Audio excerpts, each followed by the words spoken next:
That clip from this morning's Washington Journal and live now the Capitol here, hearing from House Republicans on energy prices. This started just a moment ago.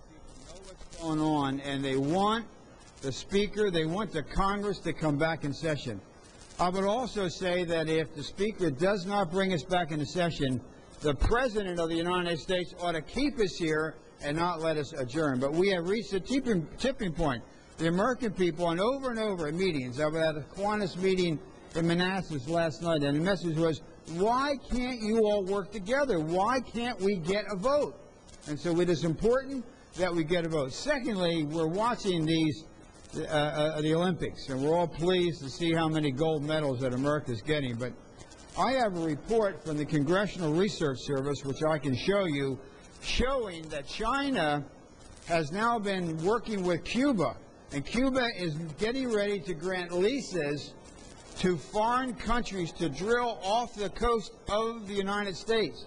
So here, Cuba may very well give a lease to China, who has Catholic bishops in jail, China who has prohibited Joey Cheek from attending the Olympics, China, which is funding the Janjaweed and the Sudan government, may very well get to drill off the coast of the United States when we can't. So it is time to bring us back. There are enough pro-energy Democrats with the Republicans to pass a comprehensive energy bill. But I think we have reached the tipping point, and it's time to vote. Now I'd like to introduce Congressman Denny Rehberg from Montana. Denny? Thank you, Frank. I'm Congressman Denny Rehberg. I represent the great state of Montana. I have the second largest geography of any congressional district in the country. It's 147,000 square miles and spans the distance from Washington, D.C. to Chicago, and has nearly 1 million people in it. The reason I go through that is we are virtually a warehouse of energy solutions and energy options. We think it's time the rest of the country along the east and the west coast do their fair share as well. They don't mind consuming our resources, but they don't want to help produce our resources if we continue to follow the Democrat philosophy in the United States Congress. Montana has oil, gas, coal, wind, solar, geothermal, biomass. We have biodiesel. We're excited about cellulosic ethanol. It's an all-of-the-above solution. But we can't get a vote in Congress. It seems like the only solution they're talking about, and they'll be talking about it, the Democrats, in their convention next week, is a lot of hot air. Well, maybe wind is an answer, but a hot air is not going to solve the issue. We finished our third week of this debate. We will have a fourth week and a fifth week. While we see some relief in the oil prices around the country, the problem is the next thing we're going into is the winter season. And as we do that, already my utility companies in Montana are sending out leaflets talking about the fact that home heating expenses are going to go up. It's a vicious cycle for the poor. If we cannot have an opportunity to vote on offshore drilling to relieve some of the pressure of the shortage of natural gas, we will continually go back to the taxpayers in places like Montana and other energy-producing states and ask the taxpayer for more and more money for low-income energy assistance. And there's not anybody in Congress that's going to say no to the helping those that need the help to heat or cool their homes.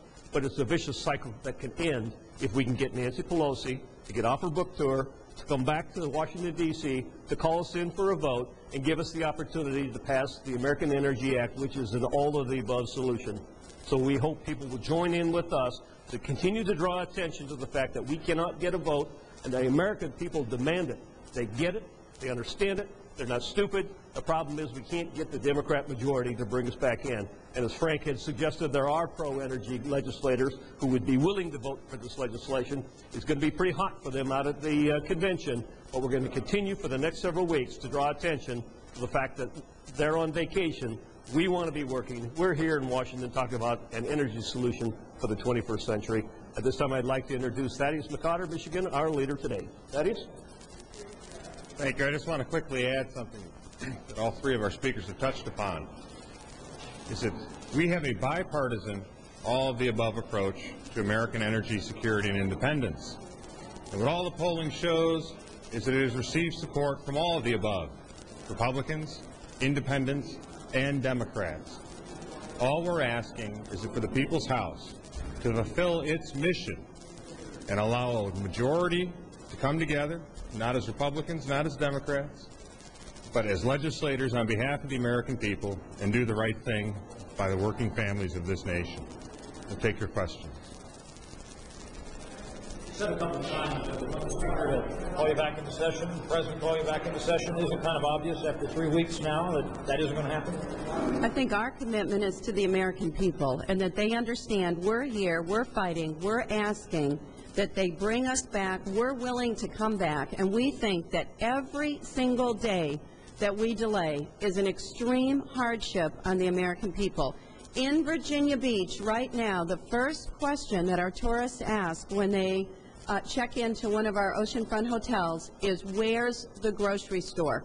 That's a sign of how serious this is. The impact on our economy is another factor that people just seem to not be thinking about. Its impact overall economy, impact on our families, and impact on our businesses. And we have a responsibility to be here and to continue to ask to come back because American families are hurting. Isn't it ironic that at the beginning of the session, the new Democrat majority said we were going to be in session 5 days a week. This was going to be a do-something Congress, and yet we're taking a 5-week hiatus, and it doesn't look like there's going to be much more work done both in September and then October, November, and December, while at the same time, Majority Leader Hoyer is announcing the fact that he supports a 4-day work week for federal employees to try and save energy. Those are not solutions. Those are gimmicks. Those are slogans. What we really need is a comprehensive energy policy. And yes, we may not be able or successful in getting the House to come back and vote on a comprehensive energy policy this week, next week, or the following week. But we hope by applying enough pressure, they will come back with a plan so we'll have an opportunity to vote on a real comprehensive energy policy rather than these do-good slogans that you read about in the media day after day. I just want to point something out real quick. What's really obvious is that the Speaker of the House is callous to the suffering of working families at the pump. That they would go on a 5-week paid vacation rather than do their job, allow the House to do its constitutionally prescribed role, should be obvious to everybody. Part of the reason that we're here is normal Americans don't sit around wondering what their member of Congress is doing at any given moment. What we do here is continue to tell people what has not happened in the Democrats don't care Congress, which, as I point out statistically, is the most hated Congress in U.S. history, and obviously with good reason. Shouldn't some of your ire also be directed toward the President equally as with the Speaker? Oh, I'm Irish. Had a lot of ire. Yes, I have directed some of my animus at the President for going to the Communist Chinese Olympics. But in the end, the first and foremost responsibility falls upon the Speaker of the House, Democrat Nancy Pelosi, to bring us back into session. It was her party that voted to adjourn, not George Bush. It's her power as Speaker to bring that gavel down and hold a vote. My advice to her is use it or lose it. The Speaker ought to bring us back. This is the Speaker of the House. But I speak for myself. If the Speaker does not bring us back, the President should keep us here. Harry Truman in 1948 brought the Congress back and made him stay and they voted. We ought to stay here, whether it be September or October, until there's a vote. So I think the first responsibility is the leadership of the House should bring us back. To speak it again, I don't know how others feel about it. President Bush ought to make us stay here because there's talking about target adjournment date of September 26th. If we go home without passing a bipartisan energy package, I mean, it'll be unconscionable. So for myself, Congressman Frank Wolf from Virginia says if the Speaker doesn't bring us back, I think the President ought to make us stay. Well, Chad, there's also, if I can have a follow-up. There's one fundamental difference between the President calling us back and the Speaker calling us back. The President of the United States, as Harry Truman did in 1952, they can call you back for consideration. The Congress can or cannot consider something. The Congress can or cannot pass something. When the Speaker calls us back, the Speaker also has the power, as they are in the majority, to not only consider legislation, but to put it forward for a vote and get it actually passed. That is the fundamental difference. That's why, first and foremost, if something's going to get done, you have to have the Speaker of the House and her constitutionally entrusted duties do her job and let the will of the majority of Republicans and Democrats prevail on behalf of their constituents. The President does not have that power. And like Thad and Frank, Congressman Denny Rehberg thinks the President ought to call us back as well. We have two members here from Virginia. Wanted to ask a presidential politics question. If Senator Obama were to pick Governor Kane as his running mate, what impact do you think that would have in Virginia in terms of the congressional races and the presidential race? Well, we're certainly all going to know that, I think, within a matter of hours. And our focus is to make sure that the American people know there is a solution to the energy crisis, that we as members of Congress have the responsibility to do it, and that's why we're here. And we'll all have your question answered very, very shortly. Thank you. Just